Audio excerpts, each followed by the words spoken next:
हाय अस्सलाम वालेकुम। कैसे हैं तमाम दोस्त। मैं उम्मीद करता हूँ आप खैरियत से होंगे।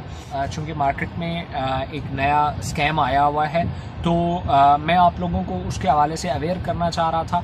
और वो स्कैम कैसे है, वो कैसे आप लोगों को पागल बनाने की कोशिश करते हैं, वो पूरा एक वाक़या मैं आपसे डिस्कस करने वाला हूँ जो कुछ दिनों पहले मेरे एक बड़े गहरे दोस्त के साथ हुआ है। तो इस वीडियो को आपने पूरा देखना है ताकि आपको सारी चीज़ें क्लियर हो सकें और इस तरह के स्कैम से आपने भी बचना है। आप लोगों को भी अक्सर कॉल्स आती होंगी, मैसेजेस आते होंगे, मेल्स आती होंगी, उसमें आता है कि बेनज़ीर इनकम सपोर्ट प्रोग्राम में आपने विन किया है इनाम की सूरत में।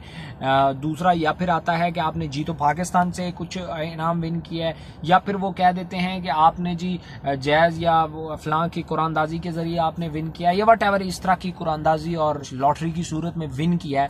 ऐसी कुछ मेल्स, कॉल्स और मैसेजेस आते रहते हैं।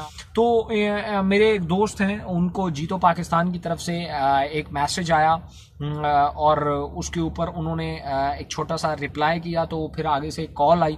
कॉल में उन्हें बताया गया कि हमारा कोई सिंगल नुमाइंदा भी अगर आपसे कोई पैसे लेने की कोशिश करे तो आपने हमारा ये कंप्लेंट नंबर है, इसके ऊपर आपने हमें मैसेज करना है और कॉल करनी है और उसकी कंप्लेंट दर्ज करवानी है। ये आपने जीतो पाकिस्तान से गाड़ी विन की है और वो उन्होंने एक नंबर बताया कि ये अपनी सिम की बैक साइड पे आप ये नंबर चेक करें। अगर ये नंबर आपकी सिम के ऊपर लिखा हुआ होगा तो फिर आप ही इसके विनर हैं। खैर वो उन्होंने सिम निकाली, जब बैक साइड पे देखा तो सेम वही नंबर लिखा हुआ था जो उस बंदे ने बताया था। अब उनके बाद उन्हें थोड़ा सा वो हुआ कि अच्छा ठीक है, उन्होंने सुन तो रखा था कि जीतो पाकिस्तान या बेनज़ीर इनकम सपोर्ट प्रोग्राम या वट एवर इस तरीके से बहुत सारे गलत और फ्रॉड मैसेजेस आते रहते हैं। तो वो थोड़े से अवेयर भी थे और थोड़ा सा उनको ये था कि अच्छा, जब उनको ये पता चला कि जो बंदा ये कह रहा है इट्स मीन्स इसमें कुछ ना कुछ है। दूसरा उन्होंने ये कहा कि आपसे अगर कोई बंदा पैसे मांगने की कोशिश करेगा तो आपने हमारे पास कंप्लेंट दर्ज करवानी है। अब जब ये चीज़ हुई तो वो और ज़्यादा वो हो गया कि अच्छा इसका मतलब है पैसे शैसे नहीं मांगने। उन्होंने कहा नहीं। उन्होंने खैर चेसे नंबर और इंजन नंबर उन्होंने भेजा, कलर बताया कि इस कलर की गाड़ी है, 25-26 लाख की गाड़ी है, वो अल्टस टाइप की गाड़ी उनकी।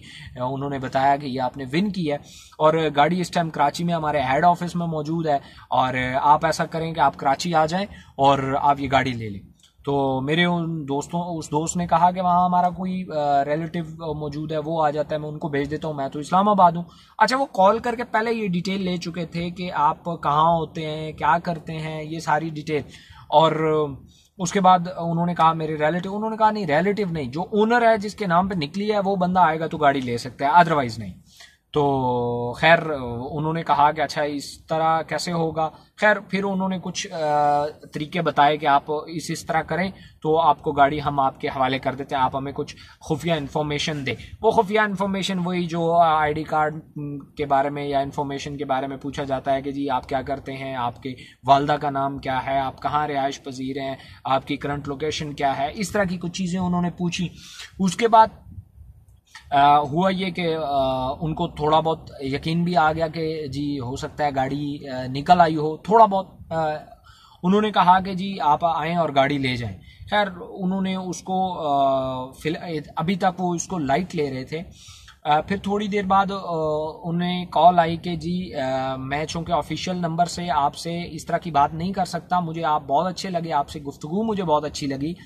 यहाँ से गाड़ियाँ कुछ जा रही हैं पेशावर, जो लोगों ने विन की, तो वहां से यहाँ से वो जो ट्रॉलर है वो भरा जा रहा है। तो अगर आप कहते हैं तो आप उस बंदे से बात कर लें जो वो गाड़ी का ड्राइवर है, तो एक गाड़ी आप अपनी रखवा दें उसके ऊपर और 10 से 15 हज़ार रुपया वो लेगा आपसे, आपको गाड़ी वो पिंडी इस्लामाबाद में डिलीवर कर देगा।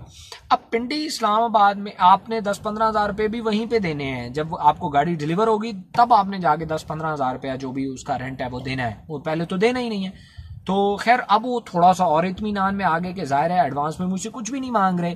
तो उन्होंने कहा कि हाँ ये तरीका ठीक है कि मैं गाड़ी वहाँ से लोड करवा देता हूँ। उन्होंने खुद भी सोचा यहाँ से कराची जाऊँगा, गाड़ी लेके आऊँगा, स्पेशल अगर कंटेनर पे लाता हूँ तो उस पर और ज़्यादा खर्चा होगा, तो 10-12 हज़ार 15 हज़ार वैसे ही पेशावर की गाड़ियाँ लोड होके जा रही हैं तो मैं भी दे देता हूँ, कौन सा इतना बड़ा प्रॉब्लम है। खैर उन्होंने उस ड्राइवर से बात करवाई, उस ड्राइवर ने खुद भी इनसे बात की। उन्होंने कहा कि जी मैं आपको गाड़ी कैरी करने का 20,000 लूँगा। तो खैर वो जब बारगेनिंग करके वो 12,000 रुपया तश्कील पाया कि जी 12,000 रुपया मैं आपको आप मुझे पे करें और मैं आपकी गाड़ी आपको इस्लामाबाद में डिलीवर कर देता हूँ। अच्छा, बड़े मज़े की बात, मेरे वो दोस्त ने कहा कि जी मैं इस्लामाबाद में फ़लाँ जगह पे होता हूँ, आपने फ़लाँ जगह पे मुझे डिलीवर करनी है। तो वो आगे से कहने लगे कि आप चूँकि इस्लामाबाद में हमें लेट नाइट से पहले नहीं घुसने देते, तो आपकी गाड़ी मैं इस्लामाबाद नहीं डिलीवर कर सकता, मैं कहीं आसपास के एरिया में 26 नंबर या इधर उधर कहीं डिलीवर कर दूंगा। तो खैर मेरे दोस्त ने कहा ठीक है, इसमें कौन सी बड़ी बात है, मैं वहाँ से जाके ले आऊँगा। खैर किस्सा मुख्तसर, वहाँ से सारी चीज़ें कागजात फाइनल होके वो ड्राइवर गाड़ी लोड करके वहाँ से चल पड़ता है। वो मुसलसल मेरे दोस्त के साथ राब्ते में रहता है। वो बता देता है कि 3-3.5 दिन में मैं इस्लामाबाद पहुँच जाऊँगा और आपकी गाड़ी मेरे पास लोड है और मैं आ रहा हूँ। होता क्या है कि वो एक दिन मतलब ये मेरे दोस्त जो होते हैं वो कंफर्म भी कर रहे होते हैं कि हाँ जी कहाँ पहुँचे हो, वो बता रहा होता है कि मैं फ़लाँ जगह पे पहुँच चुका हूँ। एक रात मुसलसल 2-3 कॉलें आती हैं उस ड्राइवर की, और फिर चूँकि काफ़ी लेट होता है तो इसी असना में मेरे दोस्त उठते हैं, उसको कॉल बैक करते हैं। कॉल बैक करने के बाद वो जो ड्राइवर काफ़ी गुस्से में होता है वो उनसे बात करता है और कहता है कि जी रहीम यार खान मैं इस टाइम खड़ा हुआ हूँ, तो आप ऐसा करें, आप रहीम यार खान आ जाएं क्योंकि पुलिस वालों ने गाड़ी रोक ली है मेरी।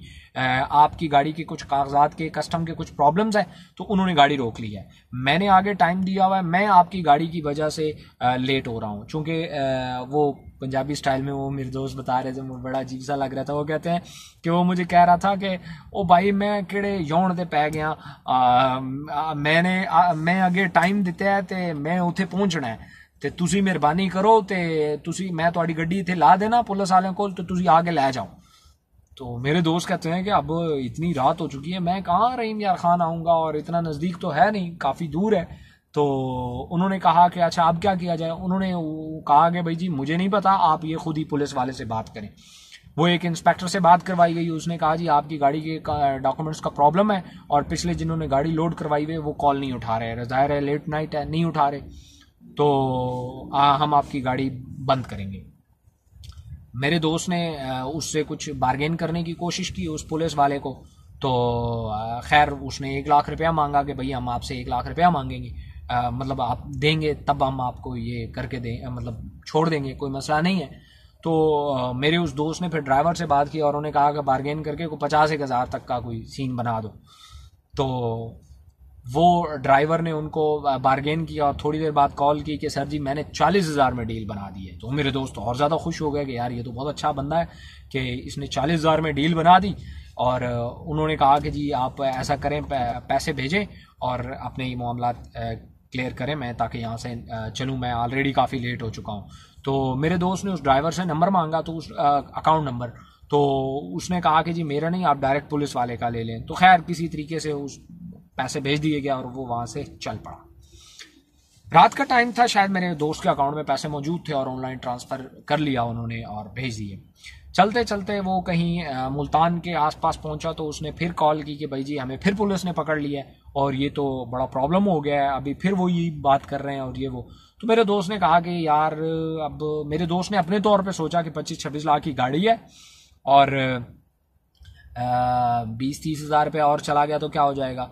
तो खैर उन्होंने फिर डील का कहा, तो उस लड़के ने जो ड्राइवर था उसने 20,000 में फिर डील बना दी और फिर 20,000 में डील बनाई। इन्होंने फिर पैसे कहीं से अरेंज करके ट्रांसफ़र किए और उसके बाद फिर वहाँ से गाड़ी चल पड़ी।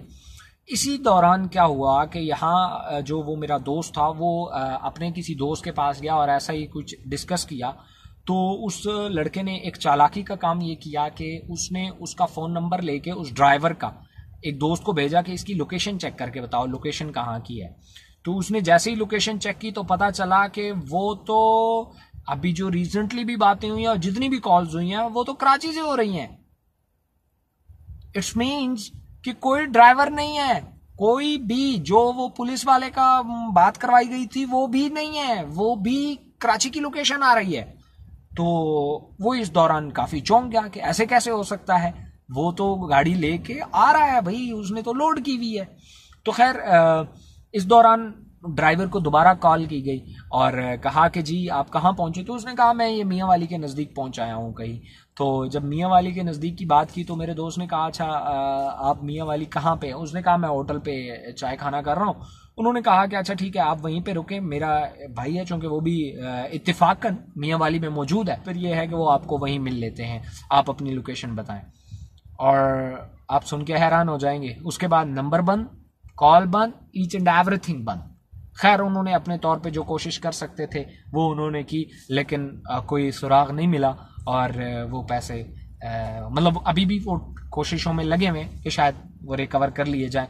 बट प्रॉब्लम ये हुआ कि वो पैसे गायब। इस तरीके से उनकी मुख्तलिफ तरीक़ा वारदात होती हैं बात करने की, मुख्तलिफ तरीके से लोगों को कॉन्फिडेंस में लेने के लिए वो बात ही यही करते हैं कि भाई आपको पैसे वहां देने हैं जब चीज़ आपको डिलीवर हो जाएगी। तो लोग भी ये सोचना शुरू कर देते हैं और उनको फॉलो करना शुरू कर देते हैं, और इस तरीके से 40 से 50-60 हज़ार रुपया मेरे उस दोस्त का ज़ाया हो गया। मेरा इस वीडियो के जरिए आपको बताने का मकसद ये था कि आपको इस तरह की कोई भी कॉल, मैसेज या कोई ईमेल आए तो काइंडली आप अवेयर रहिएगा और इस तरह का कोई भी स्कैम में अपने पैसे ज़ाया करने से बचिएगा। इवन वो जो मेरा दोस्त है वो काफ़ी एजुकेटेड है, मतलब ऐसा भी नहीं है कि मतलब को आम सा अनपढ़ सा बंदा है, मतलब ठीक है, अच्छी खासी एजुकेशन है और अच्छी खासी जॉब करता है और एज भी काफ़ी अच्छी है, एक्सपीरियंसेस भी हैं। बट उनका चूंकि मैं आपको वो जज्बात और एहसासात नहीं बता सकता जिस तरह उन्होंने उसको कन्विंस किया होगा, क्योंकि मैं खुद बड़ा हैरान हो गया और मैंने उनको बताया कि आप तो माशाल्लाह एजुकेटेड हैं और सब कुछ है आपके पास, तो आप कैसे इस तरह हो गए। तो वो उन्होंने कहा कि मुझे उन्होंने ऐसे हैप्नोटाइज कर लिया था कि मुझे खुद समझ ही नहीं आई। तो देखें, अगर वो इस तरह के बंदे को हैप्नोटाइज कर सकते हैं तो मेरे और आपको वो क्यों नहीं कर सकते। तो खुदारा ऐसी किसी तरह की कॉल मैसेजेस से अवेयर रहिएगा और ऐसी चीज़ों से दूर रहिएगा और अपने पैसे ज़ाया होने से बचाइएगा। तो इस तरीके से आपके पास अगर इस तरह की कोई डिफरेंट तरह की स्टोरी हो, रियल स्टोरी, तो मुझसे ज़रूर शेयर कीजिएगा, लाइक और कमेंट कीजिएगा और ये मुख्तलिफ दोस्तों से भी ये वीडियो शेयर कीजिएगा ताकि उनके साथ भी इस तरह का कोई स्कैम ना हो और किसी के पैसे ज़ाया ना हो। सुनने का बहुत शुक्रिया, thank you so much, Allah.